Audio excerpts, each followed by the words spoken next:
There's so much to Alright, sit back down, sit back down. Okay, the reason that this works is because you're creating that sense of intimacy.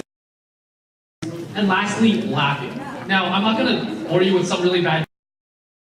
Maybe one of these tips, and hopefully you'll use it so that you can become a better person and you can overall help the community become better. Now, bringing it back to something more fun, it's called the swimming duck syndrome that I want to talk about. Except, it's not really fun. So, as you can see in this duck here, on the surface, it may seem calm, collected. If you've ever seen a duck swim, on the top, they're fine, right? But if you look underwater, their feet are actually scampering as hard as they can to keep them afloat, as well as to keep them moving. And this is in relation to students. Some students have this as well. On the surface, they may seem calm, collected, and cool, but underneath, they're struggling with work, it could be with homework, or just struggling in general themselves by things you can't see. And this actually leads to something else that's detrimental. People stop paddling, they stop working as hard. Now, this comes from the fact that other people may, if a duck does seem like it's struggling really hard and it's paddling really hard, they may seem like they're not such a great duck. They're not as strong as other ducks, right? And that kind of translates into what students feel. If someone works their butt off on an assignment and they just to get a good mark, they may seem dumber than someone else who didn't try at all and got the same mark.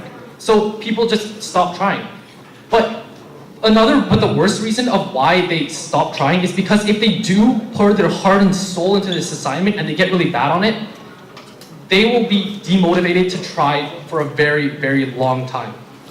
And what the takeaway of this swimming duck syndrome I want you to take is that trying isn't a bad thing. Trying is what leads to growth, it's what leads to development, and it's what leads to us being the best versions of ourselves that we can be.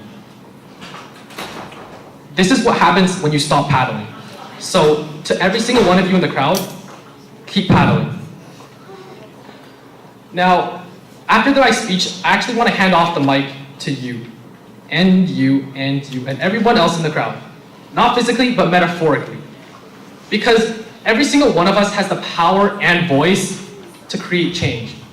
Now, I don't mean that in a cheesy way, but it is true that we can create change. If you talk to the person next to you, if you talk to someone new and get yourself into the community and envelop yourself, you can create a positive change in our community. Not just through the chemicals that I talked about earlier, but as well, it does create real impacts that improve not just your own life, but the life of the people around you.